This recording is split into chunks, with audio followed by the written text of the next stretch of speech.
और इंस्पायरिंग और informative video में अभी हमारे साथ संजीत कुमार हैं। अब आप लोग कमेंट में मत कीजिए कि सर क्यों नहीं बोल, क्योंकि हमारे जूनियर हैं BHU में। मैं 2016 में पास आउट हुआ ग्रेजुएशन, ये 2022 में पास आउट हुआ ग्रेजुएशन में। तो ये भी इंटरव्यू देख 69 BPSC का बाहर निकले हैं और हिंदी मीडियम से। सबसे बड़ी बात, आप लोग की बहुत क्वेरी होती है कि हिंदी मीडियम में जो एस्पिरेंट्स हैं उनसे बातचीत करिए थोड़ा सा, हिंदी मीडियम में क्या कैसे चलेगा, सारी चीज़ें जो होती है आपकी क्वेरी वो पूरा होने वाली है। तभी इनका इंटरव्यू का हम एक्सपीरियंस जानने की कोशिश करेंगे। और जो 78 और 71st BPSC की जो भी एस्पिरेंट्स हैं, तो आपकी जो भी क्वेरी होगी कंटेंट लेवल पे, नोट्स लेवल पे, या फिर किस तरीके से अपनी रणनीति को बदलना है एग्जाम पर बदलते हुए पैटर्न के अकॉर्डिंग, इसमें ही बात करेंगे। तो चैनल ग्रुप का चैनल सब्सक्राइब जरूर कीजिएगा, उस वीडियो को लाइक और शेयर करेंगे। संजीत जी, सबसे पहले आप कॉन्ग्रेचुलेसन। धन्यवाद। थोड़ा अपने बारे में बताएं आप। इसको मुझे पकड़ लेंगे। हाँ, मेरा नाम संजीत कुमार है। मैंने अपनी 10वीं की पढ़ाई जवाहर नवोदय विद्यालय सीवर से करी है और ग्रेजुएशन पटना के college of commerce arts and science से की है। और हाल फिलहाल में मैंने BHU से PG कंप्लीट किया है लास्ट ईयर। हाँ, अभी 2024 में। 2024 में, ओके। सो ये बताइए कि आप पढ़ाई लिखाई में कैसे थे, एकेडमिक में क्या परफॉर्मेंस? एकेडमिक्स में परफॉर्मेंस हमेशा से अच्छा रहा है। सबसे बढ़िया रहा पढ़ने में। हाँ सब। अभी कैसा इंटरव्यू, मतलब कि एक्सपीरियंस कैसा रहा है, किस टाइप का बोर्ड था, कुछ क्वेश्चन वगैरह याद रहे तो बताएं आपकी क्या क्या क्वेश्चन आपसे पूछे गए हैं? वैसे बोर्ड का तो नाम याद नहीं आया है, ऐसे जल्दबाजी में बुला लिया गया है, ठीक है। तो उसमें जो क्वेश्चन थे अधिकतर मेरे सब्जेक्ट में मेरे हॉबी के प्रति था, और जो स्टैटिक क्वेश्चन थे वो सब सारे थे।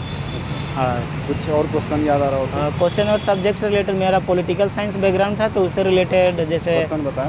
क्वेश्चन जो था रसिया यूक्रेन के बारे में, इजराइल हमास के बारे में, और जो भी अपने नेबरिंग कंट्रीज़ थे उसके विषय में मतलब कि बात की गई है। और उसके बाद जो USA और इंडिया में जो इलेक्शन वाला सिस्टम है, प्रेसिडेंशियल और संसदीय वाला, पार्लियामेंट्री वाला, तो उसमें कौन सा बेस्ट है, क्या अपने देश को ये अपनाना चाहिए, इन सभी विषय में पूछा गया है। ओके, कितना देर इंटरव्यू चला हुआ? लगभग 10 से 12 मिनट। कितने सेटिस्फाइड है इंटरव्यू देने के बाद, और अपने इंटरव्यू को किस लेवल पर रखेंगे? हार्ड रखेंगे, मतलब अच्छा कैटेगरी में रख सकते हैं, क्योंकि जो मेरे हॉबी को लेकर के, जैसे कि मेरा हॉबी क्रिकेट और कुकिंग बताए थे, तो उसमें कुकिंग को लेकर के शेफ़ के बारे में बहुत सारी चीज़ पूछा गया है। पर मेरा सिंगिंग था, पर वो वाला बता नहीं पाया, तो उस वहाँ पे हमको थोड़ा दिक्कतों का सामना करना पड़ा है, वहाँ पे हम मात खा गए हैं। हाँ, तो जो भी हॉबी बताना चाहेंगे वो थोड़ा सोच समझ करके जाएंगे, दो नहीं बताना है, एक ही बता देना है। ओके, तो आप ये बताएं कि कब से आप सिविल सर्विसेज तैयारी कर रहे हैं? 2 साल से। 2 साल से ग्रेजुएशन कंप्लीट करने के बाद से। आपका ये कौन सा अटेम्प्ट था? ये मेरा दूसरा अटेम्प्ट था। इसके प्रीवियस अटेम्प्ट में आपका क्या रहा था और कहाँ तक पहुँचे? नहीं, तो उसमें तैयारी नहीं था, बस ऐसे ही दे दिए थे, तो सेकेंड तक जाते जाते ख़त्म हो गए थे। हाँ, मतलब तैयारी नहीं था। हाँ, हुआ था। प्रीलिम्स में, मेंस में कहाँ कमी रह गई थी? मेंस में ऐसे उम्मीद नहीं था कि रिजल्ट होगा, पर हो गया, तो तैयारी नहीं किए थे, थोड़ा भी नहीं किए थे, उम्मीद नहीं था कि होगा। तो कट ऑफ वगैरह का अंदाजा तो लगाया होगा? कट ऑफ का भी नहीं, जैसे हमको लगा था कि 80-82 जाएगा, लगभग 88 के आसपास चला गया था। तो उस बीच में उसके बारे में बात ही नहीं करेंगे, वो बुरा स्वप्न था। भूल गए थे कि भाई, वो भूलना ही बेहतर रहेगा। अच्छा। हाँ, अच्छा, तो संजीत जी आप ये बताइए कि जब आपने सोचा कि आपको प्रिपरेशन करनी है BPSC की, UPSC भी देते हैं? हाँ, UPSC भी देते, इस बार पहली बार दिए हैं। अच्छा, तो ये बताएं आप कि जब आपने डिसाइड करा तो कहाँ से कंटेंट हमने पिक किया था, वो क्या कंटेंट? जैसे कि मैंने जो भी कंटेंट लिया पहले यूट्यूब का सहारा लिया, ऑनलाइन सोर्स का, और खुद के सेल्फ स्टडी से, कोई कोचिंग ज्वाइन नहीं किया। सेल्फ स्टडी में क्या था मटेरियल? सेल्फ स्टडी में जो भी है स्टैंडर्ड बुक सभी लोग बताते हैं, UPSC टॉपर लोग। आप भी बताइए। और जो भी हो, लक्ष्मीकांत हो गया, एंशिएंट मिडाइवल मॉडर्न के लिए रामचरण शर्मा, और स्पेक्ट्रम वाली बुक है, और जो NCERT में है मेनली ज्योग्राफी पर, NCERT की बुकें पढ़ने से ज्योग्राफी का काम चल जाएगा। NCERT अब NCERT रिलेवेंट हो चुका है, आप इसको मतलब पहले जैसे कि UPSC के लिए NCERT बहुत नहीं, उसमें अगर देखा जाए तो करंट अफेयर से भी ऐड करना बहुत ज़रूरी हो गया है, क्योंकि हाल फिलहाल में क्लाइमेट चेंज को लेकर के, और बिहार में जैसे कि बाढ़ वाली समस्या को लेकर के ये है, तो बाढ़ के विषय में अभी क्लाइमेट ग्लोबल वार्मिंग के कारण क्या है कि बहुत सारे तूफान भी आ रहे हैं इंडियन ओशियन में, तो उन सभी चीज़ों को लेकर के आदमी पढ़ सकते हैं। ओके, हाँ। करंट अफेयर्स में रिसोर्सेस आप क्या? करंट अफेयर्स में जैसे कि एक तो विजन IAS को फॉलो करता हूँ, ज़्यादा कुछ करंट अफेयर में जानने की ज़रूरत नहीं और डेली न्यूज़पेपर पढ़ते रहिए। द हिंदू, अगर हिंदी वाले हैं ज़्यादा कुछ जानने की जरूरत नहीं, ज़्यादा पूछ लिया तो फिर क्या? ज़्यादा पूछ दिया तो जो ज़्यादातर पढ़ के जाते वही जाते हैं। ज़्यादा पढ़िएगा तो बाकी स्टैटिक वाला पोर्शन कंप्लीट नहीं हो पाएगा। हाँ, तो इससे बेहतर है कि जो ऑथेंटिक मटेरियल है उसको पढ़ करके काम चल जाएगा। ये बताइए कि आपके प्रिपरेशन में कभी ऐसा लगा कि भटकाव वाली वैसा कुछ कि हाँ हम कंटेंट ज़्यादा पढ़ रहे हैं या फिर मेरा कंटेंट कम है दूसरे कंपेरिजन में, तो वैसा ख्याल हो रहा है? नहीं, भटकाव वाली चीज़ों का तो सामना नहीं करना पड़ा, पर कभी कभी क्या होता था कि मेरा बैड लक मानिए या कुछ ही मानिए, जब भी कोई एग्ज़ाम होता था तो उससे 10-15 दिन पहले मेरी तबीयत ख़राब हो जाती थी। तो जहाँ तक बात है कि मेरी जो प्रीलिम्स कंप्लीट हुई तो उससे पहले BHU में मेरा सेकेंड सेमेस्टर का पेपर चल रहा था।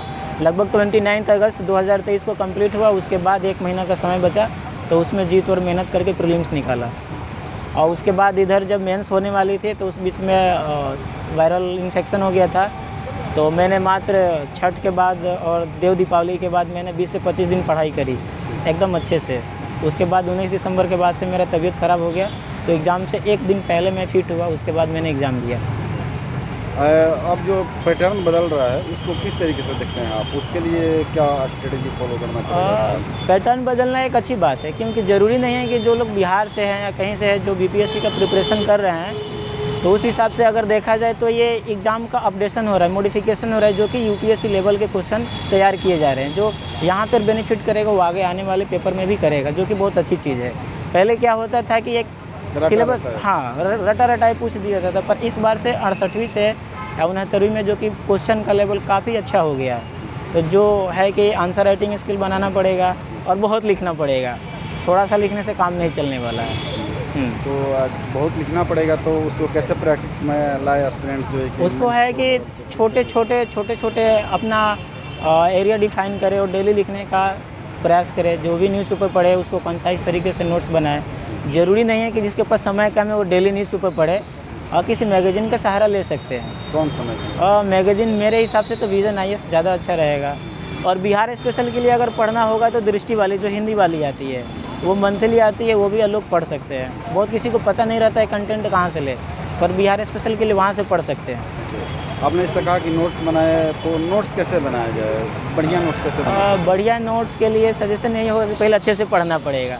नोट्स बनाने से सिर्फ काम नहीं चलने वाला है, क्योंकि हम जो यहाँ पे पढ़ते हैं वहाँ पे क्वेश्चन उस टाइप की नहीं पूछे जाती है। तो बेहतर है कि अपने आप को इतना उस किसी भी कोर्स सब्जेक्ट को अच्छा कर ले, जिससे क्या होगा कि वहाँ पे जब लिखे तो लगे कि बहुत सारे डायमेंशन को कवर अप कर रहे हैं। सिंपल आंसर लिखने से काम नहीं चलने वाला है। हाँ, आपका लास्ट मैसेज क्या होगा स्टूडेंट्स को बताएं? और लास्ट मैसेज यही रहेगा कि अगर जिस किसी फील्ड में अगर आप तैयारी कर रहे हैं तो उसमें एकदम शिद्दत से समय देना पड़ेगा। बिना समय दिए सोचिएगा कि कभी यहाँ पर भी फोकस कर लेता हूँ, दूसरे पेपर पर भी कर लेता हूँ, तो शायद आपको 1-2 साल और ज़्यादा लग सकता है। तो इसलिए कि भटकाव की स्थिति में नहीं जाए और एक फील्ड को चुने और उसी पे अपना पूरा समय व्यतीत करें। थैंक यू सो मच, आपने बहुत ही सही से डिटेलिंग में बताया। तो दोस्तों डेफिनेटली वीडियो आप लोगों को अच्छी लगी होगी।